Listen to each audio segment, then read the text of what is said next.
아멘. 우리가 한 2주간에 걸쳐서 한 끼 저녁 금식 기도를 했습니다. 그리고 성령의 열매에 대해서 나누었습니다. 감사한 것은 우리가 기도회를 시작하면서 4차 금식 기도를 시작하면서 장마가 시작이 됐잖아요. 그런데도 매일 현장에 93명, 제가 평균 얼마나 오셨나 했더니 93분이 오셨더라고요. 그리고 4분이 병 고침을 받고 또 하나님께서 인도하심을 경험하게 돼서 얼마나 감사한지 모릅니다. 여러 가지 상황이 여의치 않아서 아마 집에서 또 영상으로 보신 분들도 계시는데 미국에서도 연락이 왔어요. 힘든 일이 있었대. 그런데 힘든 일이 있었는데 성령의 열매 말씀을 듣다가 회복이 됐다고. 그래서 참 영상이라는 것은 그러면서 참 효과적이다 이런 생각이 듭니다. 여러분, 그리스도인들이 세상에서 선한 영향력을 맺혀 가야 되죠. 안 믿는 사람도 요즘에는 이런 말은 다 압니다. 주변에 선한 영향력을 끼쳐야 된다고. 그렇다면 우리가 왜 선한 영향력을 잘 드러내지 못할까라고 할 때 그것은 바로 열매 없는 삶을 의미하는 거죠. 열매 없는 삶. 우리끼리 하는 얘기지만 좀 부끄러운 얘기입니다. 남들도 그런 얘기를 하기도 하고요. 예수 믿는 사람은 말쟁이라는 거예요. 참 기분이 나쁘죠. 기분이 나쁜데도 그것이 꼭 틀린 말은 아닙니다. 예수쟁이 말쟁이라는 말은 무슨 얘기입니까? 말은 참 잘하는데 정작 삶이 없다는 거죠.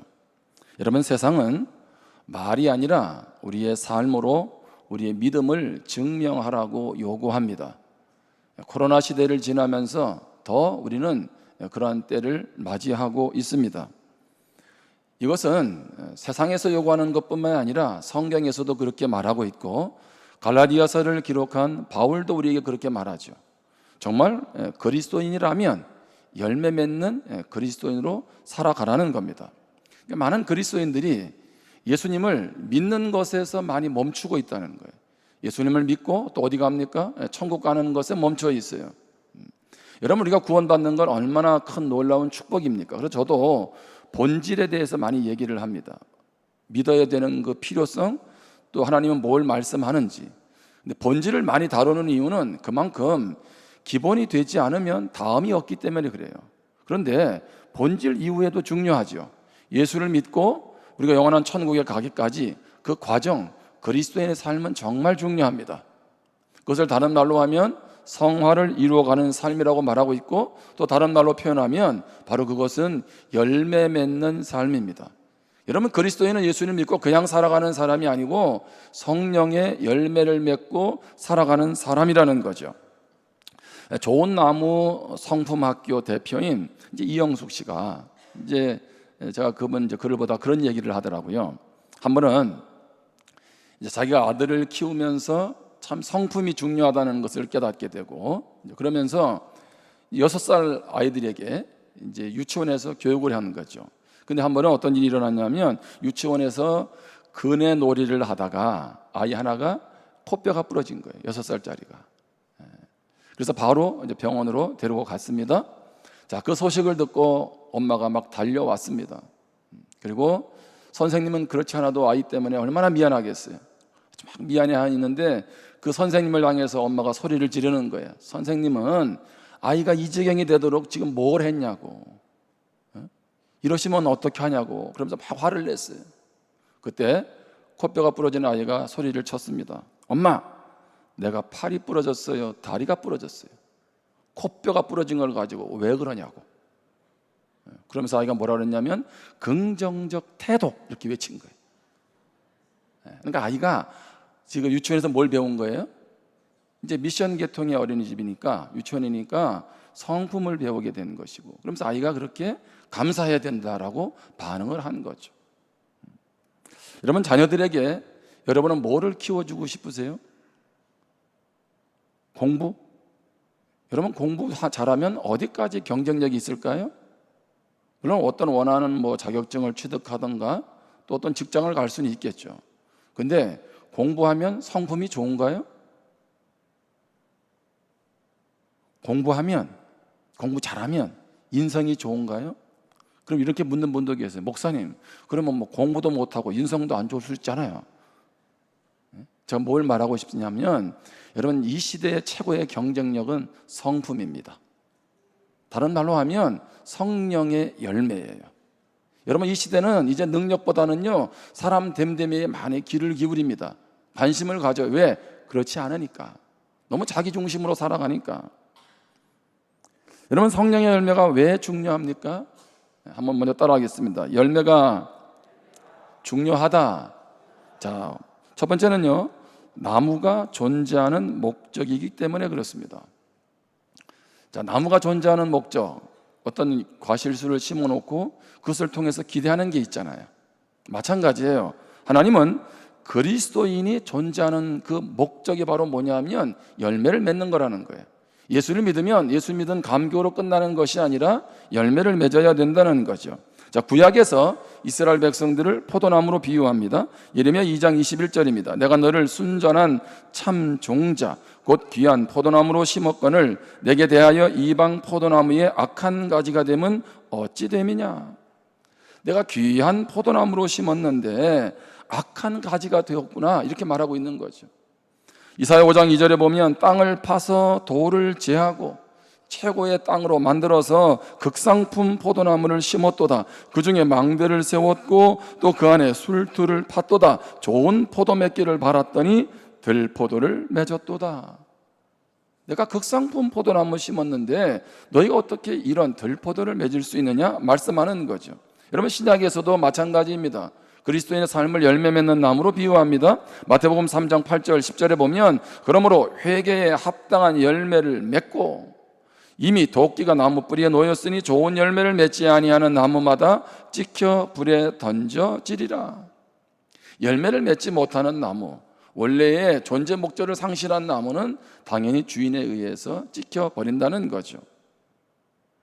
여러분, 열매가 왜 중요할까요? 나무의 실상을 보여주기 때문에 그렇습니다. 나는 사과나무야. 여러분, 사과나무라고 말하지 않아도 사과 열매를 보면 무슨 나무로? 사과나무로 알아요. 근데 나는 가시나무인데도 나는 사과나무야, 이렇게 아무리 말해봤자 남는 건 뭐예요? 열매에선 나타날 수가 없잖아요. 보여지는 건 가시밖에 없고. 그리스도인도 마찬가지. 나 그리스도인이야, 여러분, 이렇게 말한다는 얘기는 무엇입니까? 그 열매를 통해서 그 실상을 보여준다는 겁니다. 마태복음 7장 16절에 보면 그들의 열매로 그들을 알지니 가시나무에서 포도를 또는 엉겅퀴에서 무화과를 따겠느냐? 그럴 수 없죠. 18절입니다. 좋은 나무가 나쁜 열매를 맺을 수 없고 못된 나무가 아름다운 열매를 맺을 수 없느니라. 20절입니다. 이러므로 그들의 열매로 그들을 알리라. 내가 어떤 사람이라고 말하는 것보다 나의 행동을 통해서 나의 드러난 결과가 나의 삶을 대변한다는 거죠. 그러므로 두 번째, 성령의 열매를 맺어가야 됩니다. 열매가 그만큼 중요하잖아요. 성령 열매가 그만큼 중요하면 그리스도인이 열매를 맺어가야 합니다. 여러분, 성령 하면 우리는 무엇이 떠오릅니까? 성령의 역사인 기적, 성령께서 부어주시는 은사를 떠올립니다. 여러분, 인정해야 돼요. 어떻든 이번에도 우리가 뭐 의도적으로 하지 않았지만 하나님은 우리의 질병을 고쳐주셨잖아요. 여러분, 성령은 우리 가운데 능치 못함이 없는 역사를 이루어 주시는 줄 믿습니다. 그냥 신앙생활하는 것과 성령의 은사가 부어져서 하는 것과는 달라요. 차원이 다른 거예요. 여러분, 그런 면에서 성령의 기적과 역사를, 은사를 무시하게 되면 신앙의 불균형을 초래합니다. 다시 말하면 성도가 누릴 수 있는 많은 부분을 놓칠 수 있습니다. 교리적인, 신학적인 그런 것 때문에, 어떤 교단적인 배경 때문에 이런 것을 무시하는 분들도 계세요. 이것은 많은 좋은 귀한 것들을 놓치는 거예요. 그런데 또 한 가지 기억할 것은 뭐냐면 성령은 인격적인 분이라는 거예요. 성령은 기적도 일으키시고 은사도 행하지만 인격적인 분이세요. 그 말은 무엇입니까? 서로와 교감이 있는 거예요. 대화가 있고요. 무시하는데 성령이 강제적으로 역사하는 분은 아니시라는 거죠. 여러분, 그런 면에서 우리가 성령과 인격적인 교감이 이루어져야 합니다. 분명한 것은 성령이 아니면 예수를 그리스도라고 시인할 수 없습니다. 그게 고린도전서 12장 3절 말씀이잖아요. 여러분이 어떻게 예수를 믿나요? 자, 이 앞에서 잘 원고를 준비해서 설득하면 예수를 믿을까요? 고개는 끄덕일지 모르지만 그것은 믿음과 상관없어요. 내가 예수를 믿는 것은 성령이 아니면 내가 예수 믿을 수 없어요. 여러분, 그런 면에서 예수 믿는 것이 복인 줄 믿습니다. 왜냐하면 성령으로 믿어지게 되니까. 자, 뿐만 아니라 로마서 8장 14절에 보면 무릇 하나님의 영으로 인도함을 받는 사람은 곧 하나님의 아들이라. 자, 하나님의 자녀가 되면 어떻게 살아가야 될까요? 우리의 앞길을 어떻게 헤치고 나갈까요? 놀라운 사실은 성령이 인도하신다는 거예요. 아멘? 누구에게? 하나님의 자녀에게. 여러분, 앞날에 대한 염려와 걱정이 있지 않습니까? 그런데 여러분의 미래를 이미 하나님이 다 염려하고 알아서 이끌어 가시는데 여러분까지 굳이 염려할 필요는 없잖아요. 분명히 하나님의 자녀는 인도한다고 했잖아요. 그럼 왜 나는 불안해하고 염려합니까? 그것은 내가 내 인생을 성령께 의지하고 맡기지 않아서 그렇죠. 우리 교회에 나오신 지 한 달이 채 안 되는 분이 계세요. 제가 지난주에 금요일 날에 1대1을 했어요. 이제 5주째가 돼서 1대1을 했는데 이분이 그러시더라고요. 예수 믿고 나서 달라진 것 중에 한 가지가 이분이 예수 믿기 전에 불면증이 있었대. 근데 예수를 믿고요, 불면증이 사라졌다는 거예요. 여러분이 예수 믿고 뭐가 달라졌나요? 뭘 얘기하냐면 우리 안에서 누가 인도하고 계세요? 성령님이 인도하시잖아요. 그러니까 이분이 믿는 구석이 생겼다 이거예요. 믿는 구석이. 누가? 하나님이. 여러분은 믿는 구석이 이미 이전에 생겼는데 왜 그렇게 불안하고 염려하세요? 갈라디아서 5장 16절에 보면 내가 이르노니 너희는 성령을 따라 행하라. 그리하면 육체의 욕심을 이루지 아니하리라. 오늘 우리가 살아갈 수 있는 그 힘, 그것을 누가 주신다고요? 성령이 주신다는 거예요.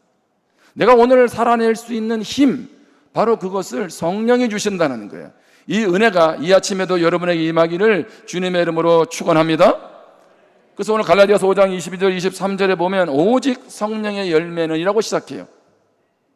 김정성 목사가 맺게 하는 열매가 아니에요.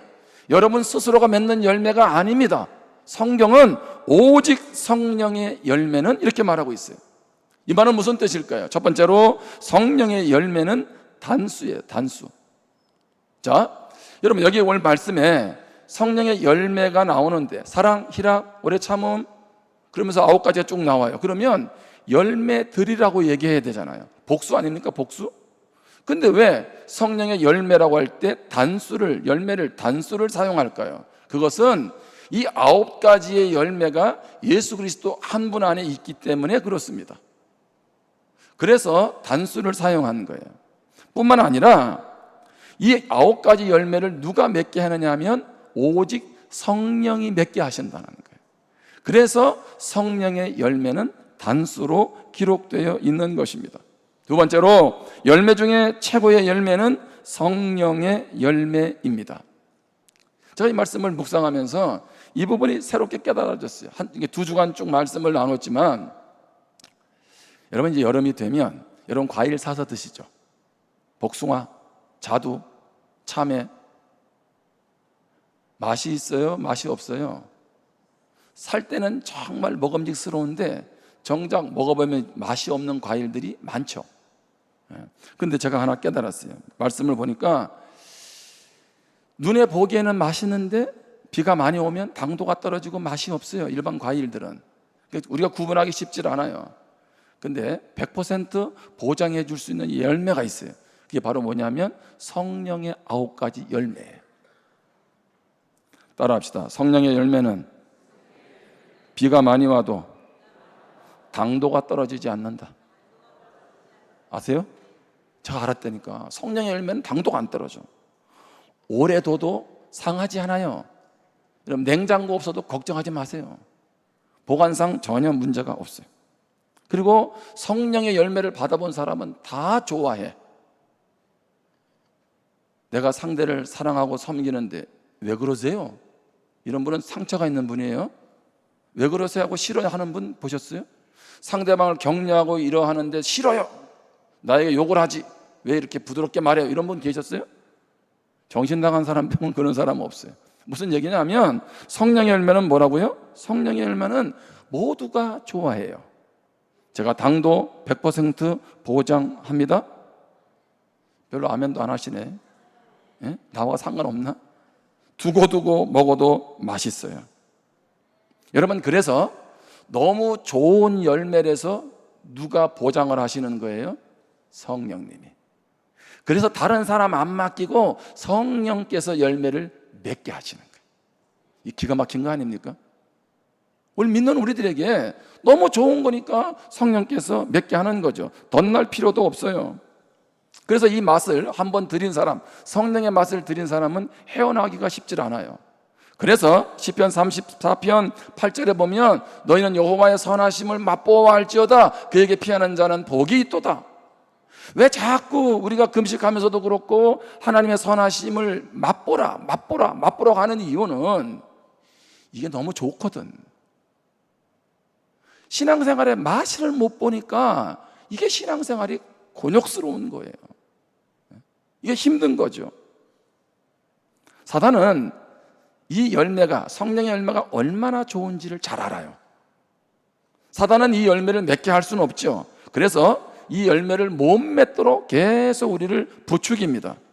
끊임없이 네가 원하는 대로 해, 육체의 소욕을 따라 살아, 그렇게 욕망을 따라 살아, 우리를 유혹합니다. 갈라디아서 5장 17절입니다. 육체의 소욕은, 타락한 본성을 따라 맺어가는 욕망은 성령을 거스르고 성령은 육체를 거스르나니 이 둘이 서로 대적함으로 너희가 원하는 것을 하지 못하게 하려 함이니라. 사단은 계속 타고난 그 본능, 육체의 욕망을 따라서 살아가라고 하는 거. 왜? 그게 행복이야, 그게 즐거움이야, 그게 기쁨이야. 그래서 어떻게 해요? 성령께서 주시는 그 열매를 못 맺도록, 맛을 못 보도록 계속 방해하는 거죠. 자, 육체의 소욕을 따르는 삶은 어떤 삶일까요? 오늘 본문 위에 보면 갈라디아서 5장 19절에 보면 육체의 일은 분명하니 음행, 더러운 것, 호색, 우상숭배, 주술, 원수 맺는 것, 분쟁, 시기, 분내는 것, 당짓는 것, 분열하는 것, 이단, 투기와 술 취하는 것, 방탕하는 것. 여러분, 뭘 말하고 있어요? 성령의 열매를 맺지 않으면, 그래서 성령의 인도를 받지 않으면 남는 건 뭐밖에 없어요? 육체의 소욕을 따라서 이러한 죄들밖에 질 수가 없다는 거죠. 그래서 어떻게 하든지 그런 것 맺지 말고 성령의 열매를, 최고의 열매를 감격적으로 맺기를 원하시는 줄 믿습니다. 뿐만 아니라 성령의 열매는 성령이 원하시는 열매입니다.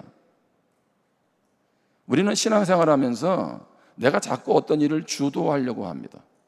여러분, 사람들도 관계를 맺어보면 자기 주도적인 사람, 이게 무슨 얘기냐면 자기 중심으로 움직이는 사람은 주변에 별로 사람이 없어요. 어쩔 수 없이 만나긴 만나지만 그렇게 기쁜 만남이 되지는 않죠. 그런데 신앙생활하면서도 하나님이 원하시는 성령의 열매가 아니라 자기 원하는 열매, 자기 돋보이는 것에 자기 방식대로 하는 경우들을 많이 보게 된다는 거죠. 내가 원하는 열매가 아니라 성령의 열매 맺으시기를 축복합니다. 그렇다면 성령의 열매를 맺어갈 때 우리가 기억할 것은 무엇일까요? 이런 열매를 맺어가야 되잖아요, 삶에서. 첫 번째는 수고가 따릅니다. 수고. 여러분, 성령께서 열매를 맺게 한다고 하니까 나는 아무것도 하지 않아도 된다, 그런 말이 아니에요. 성령께서 열매 맺도록 근원적인 에너지를 주신다면 그것을 열매 맺는 주체는 누군가요? 나 자신이 되어야 하죠.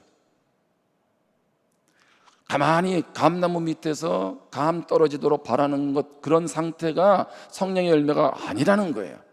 오늘 그리스도인들이 놓치는 게 바로 이 부분입니다. 여러분, 기도만 하면 안 돼요.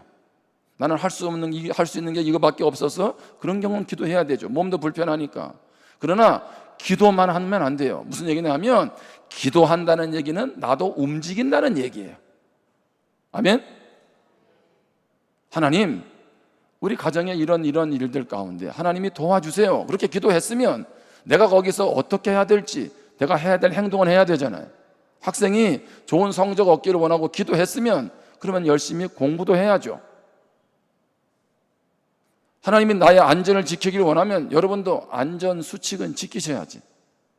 건너목 갈 때도 조심해야 되고 차도 함부로 운전하지 말아야 되잖아요. 다시 말하면 내가 할 일이 있다는 거예요.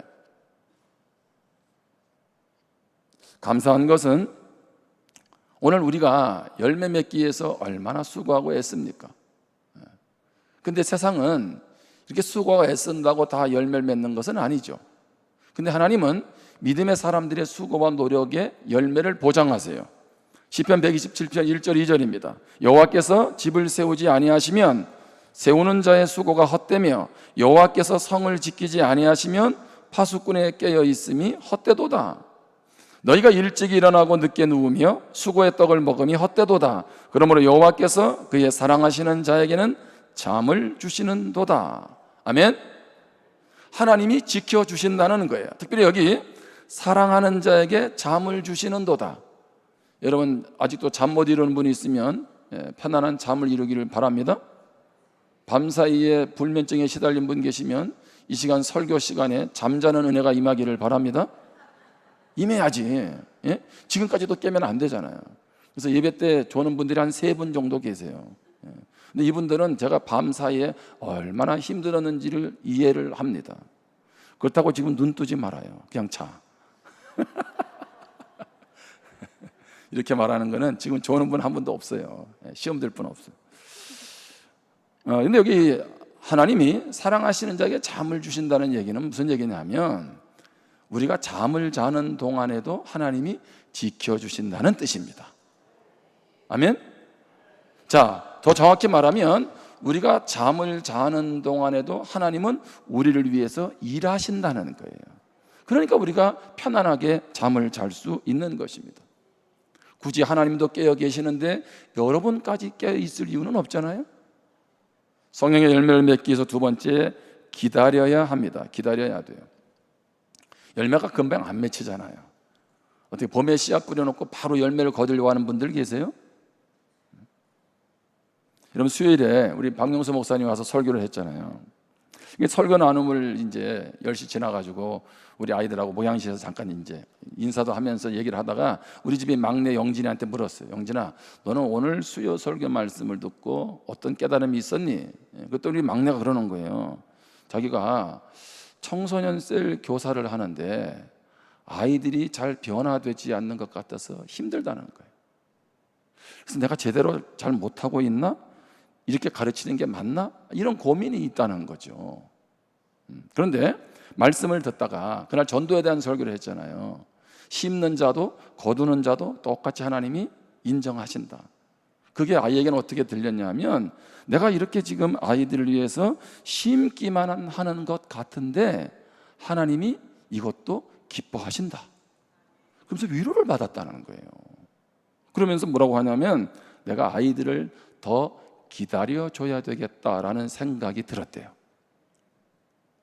그 말을 듣고 우리 박명수 목사님이 한마디 했어요. 영진아, 너는 너도 모르는 사이에 오래 참음의 열매를 맺고 있구나.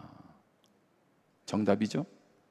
우리 딸은 지금 아이들을 가르치기 위해서 아침 일찍부터 와서 가르치면서 변화되지 않는 아이들을 지금 무엇하고 있어요? 예? 기다리고 있잖아요. 변화를 위해서. 그러면서 자기도 모르게 자기 안에 무엇이 길러져요? 오래 참음의 열매가 생겨나고 있는 거죠. 여러분 요즘에 수련회도 하고 뭐 캠프도 가잖아요. 부모님들 자녀들 내보내기 쉽지 않아, 그렇죠? 그런데 그냥 맡기고 그리고 함께 동참하세요. 저는 우리 자녀들에게 뭘 길러줘야 되냐라고 볼 때 역경 지수를 좀 길러줘야 돼요. 고난을 이겨낼 수 있는 힘을 길러줘야 돼요. 그러려면 조금 고난 가운데도 내버려 두셔야 돼요. 부모가 다 해주면 안 돼요. 우리 둘째, 우리 예진이가 학교에서 상담을 하잖아요. 상담 교사를. 근데 저하고 그런 얘기를 하더라고요. 아빠, 요즘에 아이들을 상담해 보는데 너무 약해 이러더라고. 너무 약하대요. 왜냐하면 요즘 중학생들도 막 자살하려고 하고 예? 중학생들도 집을 나가려고 하고. 근데 상단해 보면 별것도 아니라는 거지. 예? 여러분, 요즘에 어디에서 우리의 인성과 내면을 기를까요? 여기 부모님들은 꼭 기억하셔야 돼. 신앙으로 키우세요. 신앙으로 키우세요. 일부러라도 의도적으로라도 하세요. 예? 이번에 안 믿는 우리 부모님들도 보니까 아이들 수련회 간다고, 예? 다 벌써 이미 등록을 다 시켰더라고. 안 믿는 부모들도 아이들이 지금 교회 공동체는 안심하고 맡기는 거 아니겠어요? 우리가 아이의 내면을 길러주는데 신앙만큼 좋은 게 어디 있습니까? 그렇다고 뭐 돈 내고 키워주는 것도 아니고, 학원은 막 그렇게 돈을 싸고 가면서 왜 신앙교육 할 때는 그렇게, 예? 얼마나 중요한 일인지 몰라요. 제가 이 말씀을 준비하면서 또 깨달아진 게 있었어요. 우리 하나님 장기가 뭔가 봤어요. 우리 하나님 장기. 근데 우리 하나님 장기가요, 기다려주는 거예요. 이런 별로 공감을 안 하시네요. 우리 하나님은요, 아무튼 기다리기로 작정한 분이세요. 자, 한 예를 들어볼까요? 노아 홍수는 왜 일어났나요? 죄악이 무엇해서? 관영해서. 그 말은 뭐냐면 한 사람도 예외가 없이 다 죄악에 쩌들려 있다는 거예요. 그러면 그때까지 참으신 하나님을 생각해 보셨어요? 여러분, 소돔 고모라는 몇 명이 없어서 망했습니까? 의인 10명이 없어서 불에 타서 도시가 사라져 버렸잖아요. 그렇죠? 불에 탔어요. 그러면 제가 그런 생각이 드는 거예요. 그러면 하나님은 지금 몇 명까지 기다리고 계시는 거예요? 죄 짓고 죄 짓는데 이제 몇 명 남았어요? 10명도 안 남았어요. 그런 상황까지 기다려졌어요. 이런 걸 세상 말로 뭐라고 하냐면 속이 뒤집어지는 거예요. 우리식으로 표현하면, 자, 부산시 인구가 340만이에요. 그런데 10명도 안 남았어, 의인이. 여러분, 그러면 그때까지 하나님이 참으셨다라고 생각해 보세요. 여러분, 누가복음 15장의 탕자의 비유만, 거기에서만 둘째 아들 기다리는 아버지가 아니에요. 우리가 여기까지 올 수 있는 것은 내가 무엇을 잘해서가 아니에요. 여러분, 하나님이 기다려 주셨어요. 근데 우리는 이 하나님의 기다려 주심을 자기식으로 해석해. 내 마음대로 살아도 문제 없는 것처럼. 아니요, 그거 아니에요. 여러분, 하나님의 기다리심을 오해하시면 안 돼. 그러니까 우리는 빨리 하나님께로 나아가야 되는 거죠.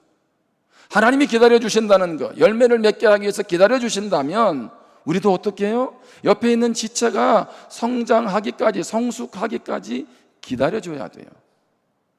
우리의 자녀들도 부모가 기다려 주니까 어느 날 철이 드는 것 아닙니까? 기다려 줘야 돼요. 뿐만 아니라 열매를 맺기 위해서 세 번째로 작은 변화를 크게 생각하라는 것입니다. 작은 변화를 크게 생각하라는 거예요. 우리는 뭔가 한 방에 하려고 그러잖아요. 여러분, 권투 선수들 잘 보셨죠? 예? 권투 선수를 보시면 주로 한 방에 이렇게 주먹이 있는 선수들은 한 방에 상대방을 눕히려고 하는데, 그런 사람은 한 방에 넘어뜨리는 경우들이 많더라고.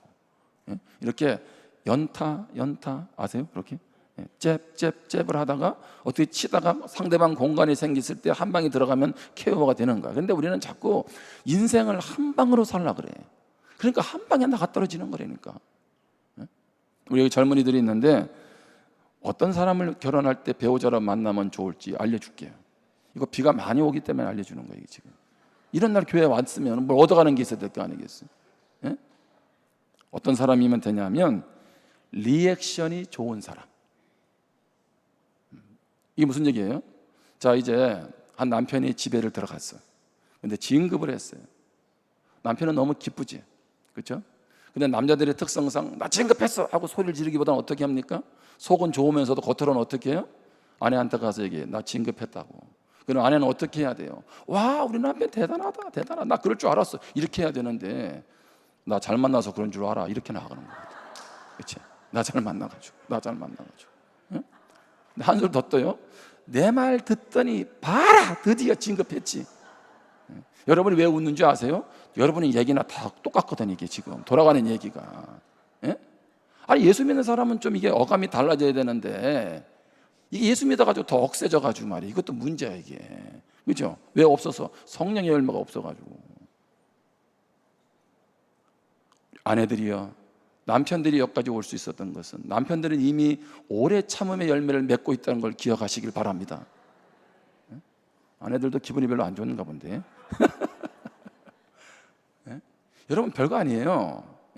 오늘 내려가가지고 이렇게 음식을 했잖아요. 근데 오늘 좀 젊은 팀들이 와서 일부 예배 드리고 하고 있거든. 그죠? 그걸 왜 할까요? 거기서 무슨 수입을 보겠다고, 비 오는 날에. 젊은 팀들이 같이 하나 돼서 어떤 일들을 하도록 우리가 그렇게 장을 만들어 주는 거예요. 그러면 좀 맛이 없어도 어떻게 하면 돼요? 맛있다고. 근데 인상은에서는 전혀 맛이 없는데 맛있다 이러면 안 되잖아. 맛있다 이러면 안 되고, 진짜 표정을 좀 바꿔서, 그걸 무슨 열매라 그래요? 그걸 사랑의 열매라 그래. 또 다른 말로 하면 자비의 열매, 너그러움의 열매라 그러는 거예요. 근데 꼭 국수를 먹어보고 간이 안 됐다고. 참, 이렇게 말했는데도 꼭 내려가면 꼭 똑같이 하는 분들이 있더라고. 맞다고 지금 폰에서 연락이 오잖아요. 지금 빨리 폰 꺼요. 너무 큰 거 아니에요. 여러분도 지금 제 설교를 지금 듣고, 그죠? 뛰쳐 안 나갔잖아, 그죠? 이거 얼마나 감사해. 이미 여러분들은 참음의 열매를 맺고 계시는 거야. 사랑의 열매도 맺고 계시고, 그렇잖아요? 힘든데도 웃으면서 저한테 반응해주고, 여러분 리액션이 아주 좋은 분들입니다. 빨리 마칠게요 이제.